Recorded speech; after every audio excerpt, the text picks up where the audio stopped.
بسم اللہ الرحمن الرحیم۔ السلام علیکم۔ کل سے ہم ڈسکس کرنے جا رہے ہیں ترقی مدرسہ پر قابو پانے کے اقدامات، کہ وہ بچے جو اسکول جانے میں داخلہ تو لیتے ہیں لیکن پرائمری یا 5ویں جماعت تک تعلیم حاصل کرنے سے پہلے یا 5ویں تک تعلیم حاصل کرنے کے بعد اسکول نہیں جا پاتے، اس مسئلے کو ہم کس طرح سے جو ہے وہ کم کر سکتے ہیں یا ختم کر سکتے ہیں، اور اس کو ختم کرنے کے لیے ہم کون سے جو ہے نا وہ اقدامات کر سکتے ہیں۔ پاکستان کے عوام اور حکومت کے لیے یہ بہت بڑا لمحہ فکریہ ہے، پریشان کن بات ہے کہ ہم ابھی تک تعلیمی عمر کے بچوں کو اسکول میں نہیں لا سکتے، اور اس میں سے بھی بڑھ کر یہ ہے کہ جو بچے کسی نہ کسی طرح سے اسکول میں داخل ہو جاتے ہیں تو ان کو بھی کم از کم 5ویں تک تعلیم حاصل کرنی چاہیے اور اسکولوں میں ان کو روکنا چاہیے، لیکن ہم ایسا نہیں کر پا رہے، اور ان میں سے بھی تقریباً آدھے بچے ایسے ہیں جو 5ویں تک تعلیم حاصل کرنے سے پہلے ہی اسکول اپنا جو ہے وہ چھوڑ جاتے ہیں۔ مختلف وجوہات ہیں جو ہم نے پچھلے لیکچر میں دیکھی تھی۔ اگر ہماری جو حکومت ہے وہ اس سلسلے میں کوئی اقدامات کرے تو ہم جو ہے اس مسئلے کو حل کر سکتے ہیں اور ترقی مدرسہ کو کم کرنے اور اسکولوں میں داخلے بڑھانے کے سلسلے میں اقدامات کر سکتے ہیں۔ اب وہ کون کون سے اقدامات ہیں دیکھیں۔ ملک کے ہر علاقے میں جہاں بچوں کی تعداد کے مطابق اسکول موجود ہوں، ان علاقوں میں 5ویں جماعت تک تعلیم جو ہے وہ لازمی کر دی جائے۔ ملک کے جن علاقوں میں اسکول کم ہیں وہاں غیر سرکاری تنظیموں اور پرائیویٹ لوگوں کو اسکول کھولنے کے لیے مدد دی جائے، اور تعلیم دینے کے لیے رسمی کے ساتھ غیر رسمی اور نیم رسمی جو طریقے ہیں وہ اختیار کیے جائیں۔ ملک میں ثانوی سطح تک تعلیم جو ہے وہ بالکل مفت کر دی جائے، خصوصاً پرائمری تک فوری طور پر تعلیم کا جو ہے وہ مفت تعلیم کا قانون نافذ کر دیا جائے۔ پرائمری سطح پر تمام بچوں کو کتابیں، کاپیاں اور تعلیم کے لیے دیگر ضروری لوازمات مفت فراہم کیے جائیں۔ اس سے یہ ہوگا کہ وہ بچے جو غربت کی وجہ سے اسکول نہیں آ پا رہے، وہ جو ہے اگر ہم تعلیم کو مفت کریں گے تو وہ والے بچے ایٹ لیسٹ اسکول آنا شروع ہو جائیں گے اور اپنی تعلیم کو ترک نہیں کریں گے۔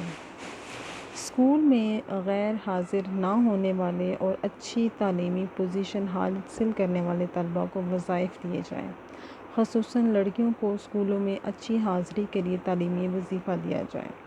اس سے یہ ہوگا کہ ہمارے اسکولوں میں ایک تو جو حاضری ہے وہ بہتر ہو جائے گی، اور جو اگر ہم تعلیمی پوزیشن حاصل کرنے والوں کو طلباء کو وظائف دیں گے تو ہمارا تعلیمی معیار بھی بلند ہوگا۔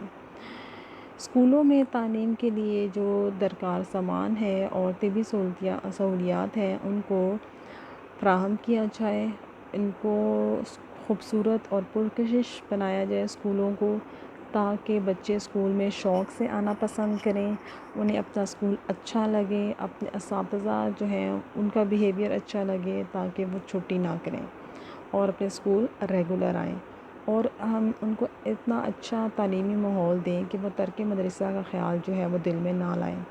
پرائمری اسکولوں میں پڑھانے کے لیے اعلیٰ تعلیم یافتہ اور پیشہ ورانہ تربیت رکھنے والے اساتذہ کو مقرر کیا جائے اور ان کی تربیت کے نظام کو بہتر اور مؤثر بنایا جائے۔ پرائمری سطح پر تعلیم کی ساری ذمہ داری خواتین اساتذہ سے اس کے سپرد کرنے کا اصولی فیصلہ کیا جائے، اور اس سطح پر بچوں اور بچیوں کی اکٹھی تعلیم جو ہے وہ دی جائے۔ نصاب تعلیم جو ہے خصوصاً پرائمری سطح کے نصاب تعلیم عملی زندگی کے کاموں اور ضروریات سے ہم آہنگ کیا جائے، اور مضامین کے غیر ضروری بوجھ کی بجائے عملی کام اور مہارتیں شامل کی جائیں جو بچوں میں محنت کی عظمت کو اجاگر کریں۔ امتحانات کے موجودہ نظام کو بدلا جائے جن سے بچے نمبر حاصل کرنے کے لیے رٹا لگانے پر مجبور ہیں۔ پرائمری سطح پر پاس فیل ہونے کے تصور کو بدل دیا جائے تاکہ فیل ہونے کا امکان ہی نہ رہے اور بچے مسلسل اپنے علم میں اضافہ کرتے رہیں۔ پرائمری سطح تک کے امتحانات کو عملی نوعیت کا امتحان بنایا جائے تاکہ رٹے اور نمبروں کی دوڑ میں شامل ہونے سے بچ سکیں۔ اور ہر بچہ اپنی قابلیت اور اکتساب کی رفتار کی بنیاد پر تعلیم حاصل کرتا رہے۔ تو گرلز یہ وہ اقدامات ہیں جن کو کر کے ہم جو ہے ترک مدرسہ کے جو مسائل ہیں ان پر قابو پانے کی کوشش کر سکتے ہیں اور کافی حد تک کامیاب بھی ہو سکتے ہیں۔ اس کے بعد ہم دیکھ لیتے ہیں کہ تعلیم کے بارے میں جو ہمارا معاشرے میں عمومی رویہ پایا جاتا ہے وہ کس قسم کا ہے۔ تعلیم ایک سماجی سرگرمی ہے اور تعلیمی ادارے سماجی ادارے ہیں جو معاشرے کی اقدار اور سوچ کی نمائندگی کرتے ہیں۔ تعلیم کی ذمہ داریوں میں سے اہم ذمہ داری افراد معاشرہ کی شخصیت کی ہمہ پہلو نشوونما ہے تاکہ وہ اپنی معاشرتی ذمہ داریوں کو اچھے طریقے سے پورا کر سکیں۔ یہ بات بالکل صحیح ہے کہ تعلیم کسی معاشرے کے مجموعی طرز حیات اور سوچ پر مبنی ہوتی ہے۔ کسی بھی معاشرے میں دیگر سماجی اداروں کی نسبت تعلیم کو دی جانے والی اہمیت سے اس معاشرے میں تعلیم کے مقام اور معیار کا تعین کیا جا سکتا ہے۔ معاشرے کی سوچ اور رویے براہ راست تعلیم پر اثر انداز ہوتے ہیں۔ اب اس کو اگر ہم دھیان سے دیکھیں تو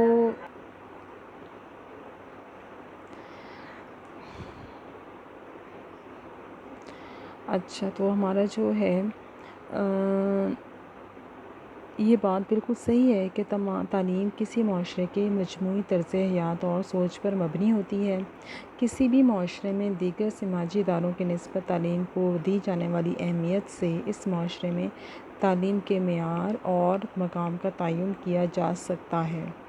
معاشرے کی سوچ اور رویے براہ راست تعلیم پر اثر انداز ہوتے ہیں، یعنی کہ اگر ہم تعلیم کو اپنی پریورٹی پہ رکھیں، اپنی اولین ترجیحات میں رکھیں تو اس سے یہ ہوگا کہ ہماری تعلیم جو ہے اس آہستہ آہستہ شرح خواندگی میں بھی اضافہ ہوگا اور ساتھ ہی ساتھ ہمارا جو تعلیم معیار تعلیم ہے وہ بھی امپروو ہونا شروع ہو جائے گا۔ تعلیمی اداروں کا قیام اور تعلیم کا انتظام اور انصرام کرنا براہ راست معاشرے ہی کی ذمہ داری ہے۔ معاشرہ ہی تعلیم کے لیے سرمایہ اور سہولیات فراہم کرتا ہے تاکہ نئی نسل کی تربیت کا کام ہو سکے۔ تعلیم کا عمل معاشرے کی شعوری کوشش ہے جو وہ سماجی ترقی کے لیے کرتا ہے۔ پاکستان بنیادی طور پر ایک زرعی معیشت رکھنے والا ملک ہے جس کی آبادی تقریباً 19 کروڑ اور خواندگی 60% ہے۔ بس اس کو آپ نے انڈر لائن کر لینا ہے کہ یہ جو پوائنٹ ہے یہ امپورٹنٹ ہے کہ پاکستان کی شرح خواندگی جو ہے جو آبادی ہے وہ 19 کروڑ ہے اور اس آبادی کا جو 60% ہے وہ خواندگی کے زمرے میں آتا ہے۔ اس آبادی کا جو 35% حصہ خطِ غربت سے نیچے زندگی گزار رہا ہے۔ کتنا فیصد حصہ ہے؟ 35% حصہ۔ ملک کا شمار اب بھی ترقی پذیر ممالک میں ہوتا ہے، یعنی کہ وہ ممالک جو بھی ترقی کر رہے ہیں، ترقی کے راستے پر ہیں، ترقی انہوں نے بھی حاصل نہیں کی، جدید سہولیات سے ابھی اپنے ملک کو جو ہے وہ انہوں نے اپنے ملک میں جدید سہولیات جو ہے فراہم کرنی ہیں۔ سب لوگوں کو جو ہے وہ اس طرح کی سہولیات میسر نہیں ہیں۔ تعلیم کا معیار بھی بہت اچھا نہیں اور نہ ہی مؤثر انداز میں تعلیمی منصوبہ بندی کی گئی جو لوگوں کے تعلیم کی طرف عمومی رویے کو بہتر بنا سکیں، بلکہ تعلیم یافتہ بے روزگاروں نے عام لوگوں کو تعلیم کی اہمیت سے غافل کر دیا ہے۔ تو یعنی کہ لوگوں کا یہ رجحان بڑھتا جا رہا ہے کہ جو کہتے ہیں کہ کیا رجحان بڑھ رہا ہے کہ اگر تعلیم حاصل کرنے کے بعد بھی ہمیں روزگار کے لیے جو ہے وہ انتظار کرنا پڑے گا اور روزگار کے لیے جو ہے ہمیں مواقع تلاش کرنے پڑیں گے، تو اس سے کیا ہوگا کہ لوگ آہستہ آہستہ تعلیم کی طرف ان کا رجحان جو ہے وہ کم ہونا شروع ہو جائے گا اور وہ تعلیم کی اہمیت سے غافل ہونا شروع ہو جائیں گے۔ رہی صحیح کسر جو ہے ہمارے طبقاتی نظام میں تعلیم نے پوری کر دی ہے، یعنی کہ لوگ خصوصاً غریب طبقہ تعلیم حاصل کرنے کو وقت کا ضیاع سمجھتا ہے۔ ہمارے ہاں مختلف اسکولوں میں مختلف طرح کی تعلیم جو دی جا رہی ہے، اس سے بھی ہمارا نظام تعلیم جو ہے وہ بہت زیادہ متاثر ہو رہا ہے۔ دنیا کے دیگر معاشروں کی طرح پاکستانی معاشرہ بھی مختلف طرح کے سماجی درجات میں بٹا ہوا ہے۔ ہر طبقے کی سوچ اور رویہ ایک دوسرے سے الگ اور جدا ہے۔ ان کی یہی سوچ تعلیم اور تعلیمی نظام میں بھی نمایاں نظر آتی ہے۔ بدقسمتی سے پاکستان کا نظام تعلیم بھی بعض لوگوں کے خیال میں طبقات میں تقسیم ہے اور سماجی طور پر طبقاتی تفریق کا باعث ہے۔ ملک کی کثیر آبادی جو ہے وہ غربت کی زندگی گزار رہی ہے اور یہ طبقہ عددی اعتبار سے معاشرے میں سب سے بڑا ہے۔ ان لوگوں کی آمدنی جو ہے وہ محدود ہے اور قلیل ہے، جس کی بدولت وہ اس قابل نہیں ہوتے کہ وہ اپنی بنیادی ضروریات یعنی کھانا پینا رہنا جو ہے وہ پورا کر سکیں۔ مشکل معاشی حالات کے باعث یہ طبقہ اپنے بچوں کی تعلیم و تربیت سے قاصر ہے۔ ظاہر سی بات ہے، اب یہ جو لوگ ہیں، ایسے لوگ جو غربت کی زندگی گزار رہے ہیں، تو وہ اپنی بنیادی ضروریات زندگی کو جب پورا نہیں کر پائیں گے تو پھر تعلیم ان کی فہرست میں کبھی بھی شامل نہیں ہوگی کہ انہوں نے اپنے بچوں کو جو ہے وہ تعلیم کی طرف لے کر آنا ہے۔ اب تعلیم جو ہے وہ ان کی بنیادی ضرورتوں میں شمار نہیں ہوتی، بلکہ سب سے اہم ان کے لیے کھانا پینا، ان کی رہائش جو ہے وہ ان کے لیے امپورٹنٹ ہے۔ اس لیے اس طبقے کا ہر فرد، یہاں تک کہ چھوٹے بچے اور بچیاں بھی کام کرتے ہیں۔ یہ وہ بچے ہیں جن کو اس عمر میں اسکول ہونا چاہیے تھا، لیکن ان کے حالات ایسے ہیں کہ وہ دن رات ہی محنت مشقت جو ہے کرتے ہیں اور اس کے باوجود ان کو آرام نہیں ملتا۔ اب ان کے معاشی حالات برے ہیں، خراب ہیں، کمزور ہیں، جس کی وجہ سے وہ زندگی کی جو دوسری سہولتیں ہیں ان سے محروم ہیں اور ساری عمر تعلیم کی اہمیت کو نہیں جان سکتے، بلکہ تعلیم کے لیے منفی رویہ رکھتے ہیں اور اس کو اسراف خیال رکھتے ہیں۔ یعنی سمجھیں فضول خرچی، اگر ہم نے تعلیم پہ پیسے لگا دیے تو یہ ہمارے لیے ایک جو ہے نا وہ فضول خرچی والا کام بن جائے گا۔ ٹھیک ہے، اس کے بعد آتا ہے کہ آبادی کا جو ہے نا وہ ہماری آبادی کا ایک بڑا حصہ جو ہے وہ متوسط طبقے میں شمار ہوتا ہے۔ اس میں سرکاری ملازم، چھوٹے کسان اور تاجر شامل ہیں۔ ان لوگوں کے ذرائع آمدنی جو ہیں وہ محدود ہوتے ہیں اور ان کی ضروریات زندگی کی تکمیل نہیں کر پاتے۔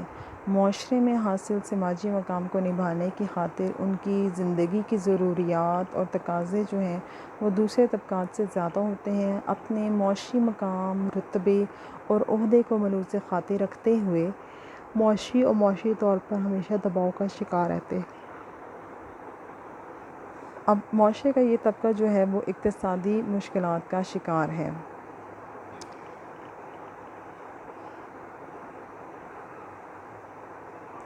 اور ان مشکلات کو دور کرنے اور قابو پانے کے لیے تعلیم کا سہارا لیتا ہے۔ زیادہ تر اسی طبقے کے لوگ تعلیم کو سرمایہ کاری خیال کرتے ہیں اور اپنے معاشی و معاشرتی مقام کو بلند کرنے کے لیے خود اور اپنے بچوں کو تعلیم کی طرف مائل کرتے ہیں۔ معاشرے کا یہ طبقہ تعلیم کی اہمیت کو سمجھتے ہوئے اپنی اولاد کو بہتر سے بہتر تعلیم جو ہے وہ دلوانا چاہتا ہے۔ اب اس طبقے کی یہ خواہش ہوتی ہے کہ ان کے بچے اچھی تعلیم حاصل کریں، بڑے بڑے عہدوں پر فائز ہوں۔ عموماً اس طبقے میں تعلیم کو بچیوں کے لیے ضروری خیال کیا جاتا ہے اور اپنی لڑکیوں کی تعلیم پر خصوصی جو ہے وہ توجہ دیتے ہیں۔ اچھا، پاکستان کی آبادی کا ایک چھوٹا لیکن مؤثر طبقہ جو ہے وہ کہاں شامل ہوتا ہے؟ وہ ہمارا جو طبقہ ہے وہ صنعت کار ہیں، جاگیردار ہیں، سردار ہیں اور وڈیروں کا ہے، اور یہ اعلیٰ طبقہ شمار کیا جاتا ہے۔ دولت کے ساتھ ساتھ ان کے پاس سیاسی اثر و رسوخ بھی ہے اور بعض لوگ ان کو سرمایہ داروں کا طبقہ بھی کہتے ہیں۔ پہلے دونوں طبقوں میں پر ان کی حکمرانی رہتی ہے۔ ان کے نزدیک دولت تمام مسائل کا حل ہے اور یہی معیار زندگی کو جانچنے کا پیمانہ ہے۔ اگرچہ اس طبقے کے نزدیک تعلیم بہت زیادہ اہم نہیں ہوتی، لیکن یہ اپنے مرتبے اور مقام کو قائم اور دائم رکھنے کے لیے اپنے بچوں کو بڑے مہنگے ملکی اور غیر ملکی اداروں میں تعلیم دلواتے ہیں۔ انہی کی وجہ سے ملک میں تعلیم کے میدان میں یکسانیت موجود نہیں، بلکہ نظام تعلیم میں بھی طبقاتی بن چکا ہے، جس سے معاشرے میں بہت سے سماجی مسائل پیدا ہو رہے ہیں۔ اب ان ساری صورتحال کو دیکھیں تو ہم دیکھتے ہیں کہ پاکستانی معاشرے کی جو صورتحال ہمارے سامنے آئی ہے اس کے مطابق معاشرے کے افراد میں معاشرتی اور معاشی تفاوت بڑھ رہی ہے۔ ہر طبقے کے لوگ مادہ پرستی کی دوڑ میں برابر کے شریک ہیں۔ سماجی اقدار جو ہیں وہ روز بروز کمزور پڑتی جا رہی ہیں، اور یہی عمومی رویہ تعلیم کے بارے میں بھی بنتا چلا جا رہا ہے۔ سماجی اور معاشی رویوں کے حوالے سے علم کو معاشرے میں وہ مقام حاصل نہیں ہے جو اس کا ہونا چاہیے۔ تعلیم یافتہ افراد کی بے روزگاری نے بھی تعلیم کی وقت کو عام لوگوں کے دلوں سے بہت کم کر دیا ہے۔ تو یہ جو ہمارا آج کا ٹاپک ہے انٹرسٹنگ ٹاپک ہے، آپ نے اس کو جو ہے نا اچھے طریقے سے کریں۔ 2 علیحدہ ٹاپک بن جاتے ہیں: ترک مدرسہ پر قابو پانے کے اقدامات اور تعلیم کے بارے میں عمومی رویہ۔ ہر پیراگراف کو جو ہے آپ نے علیحدہ سے پوائنٹس بنا کے پھر اس کو پریپیئر کرنا ہے، تو آپ کو یاد رکھا۔ اپنا خیال رکھیے گا اور دعاؤں میں یاد رکھیے گا۔ اللہ حافظ۔